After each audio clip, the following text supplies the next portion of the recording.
tried so hard and got so far, but in the end, it doesn't even matter. I had to fall.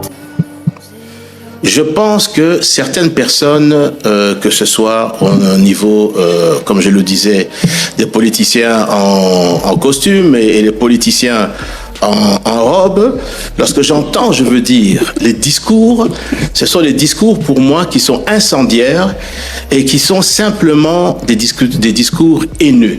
Même si on déteste le président, la manière dont certains parlent, certains chefs politiques de certaines confessions religieuses, lorsque vous les entendez parler, Monseigneur Amboko, c'est un... je ne citerai le nom de personne. J'ai dit des confessions religieuses et je dis certains responsables politiques de ces confessions religieuses.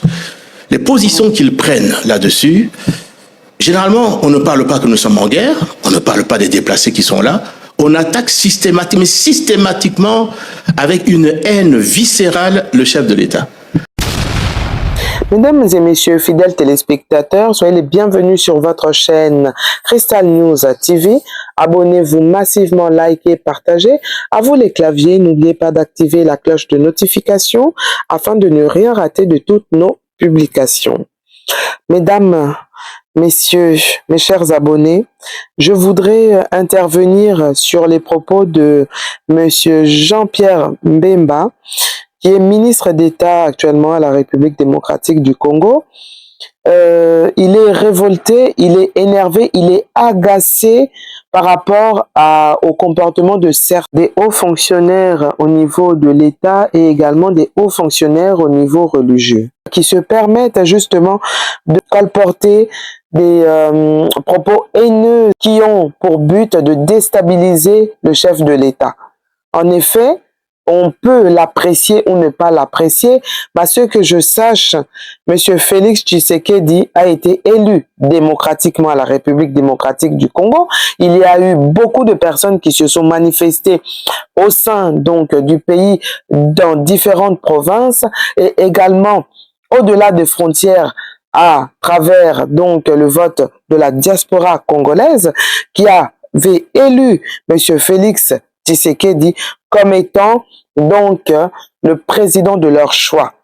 Comme ils aiment à le rappeler, comme ils aiment à le dire, c'est Mwana Mboka 100% congolais.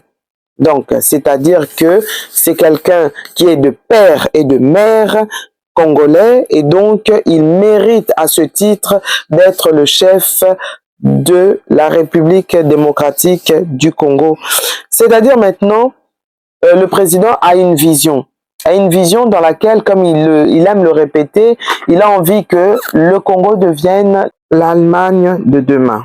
Donc, c'est-à-dire, l'Allemagne, c'est un pays fort au sein de l'Europe, c'est le seul pays qui tient à bras le corps le continent européen parce que quand les sièges par rapport aux subventions, des choses comme ça, l'Allemagne est le pays qui donne le plus grand nombre d'argent quand il s'agit donc du budget concernant les subventions européennes.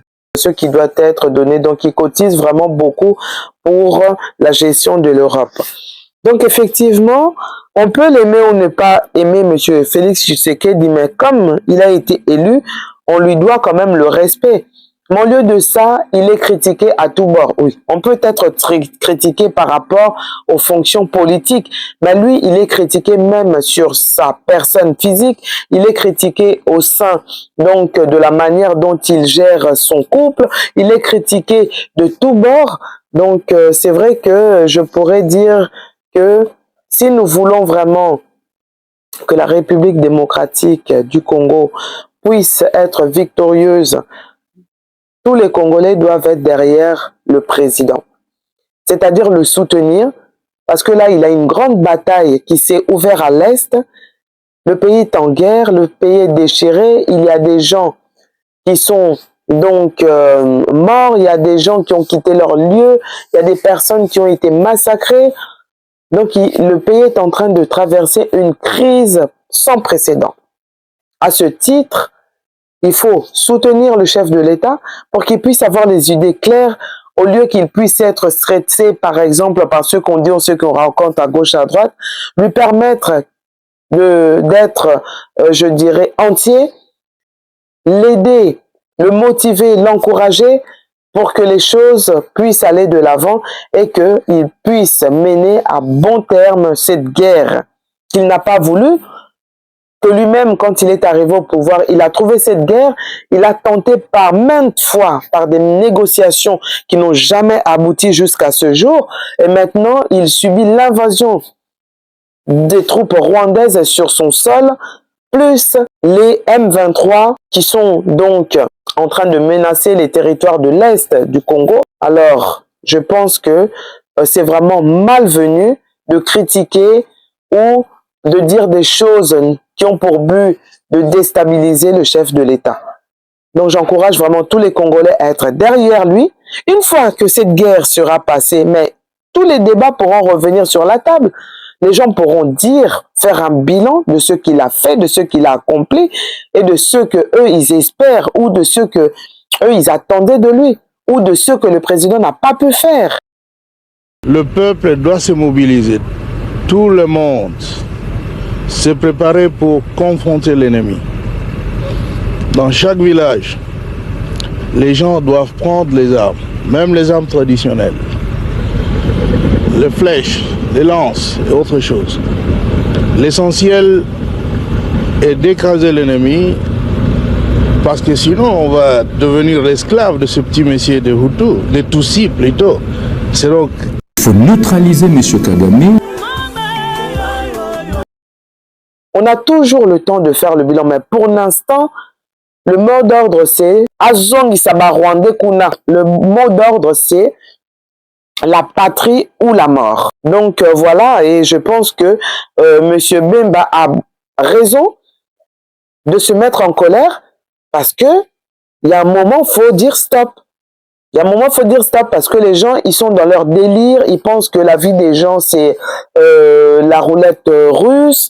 Ah ben non, là il s'agit de vie.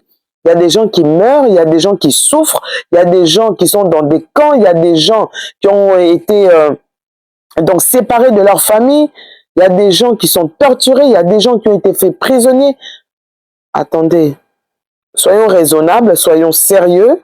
Il est temps maintenant, comme le feu président Mobutu le disait, il vendrait son âme au diable pour l'unité nationale.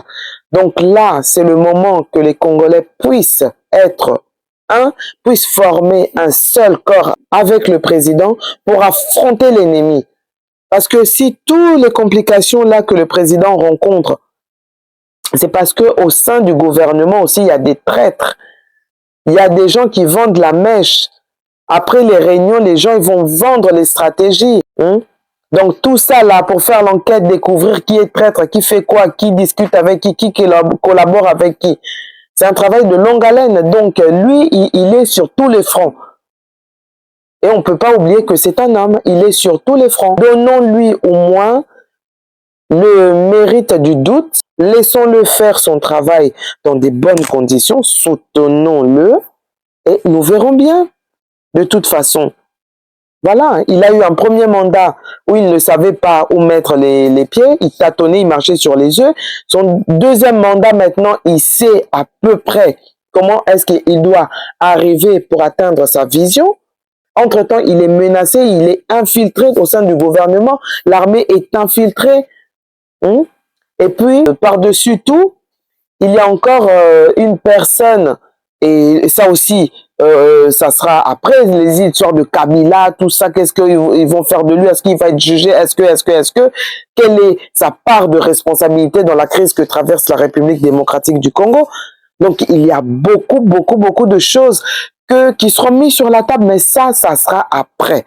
Pour l'instant, il faut que l'unité nationale soit de rigueur, prime sur les divergences des idées, prime sur les opinions des gens, leurs ressentis, pour permettre au président de mener cette guerre dans de bonnes conditions et qu'il aille jusqu'au bout. Parce que ce que attend le peuple, c'est de chasser l'ennemi, c'est de récupérer les territoires perdus, c'est de restaurer l'unité nationale, c'est de permettre aux gens de vivre et de circuler librement et de permettre également aux gens de travailler, de vivre et d'être en bonne santé, que les gens ils puissent respirer parce que le pays suffoque.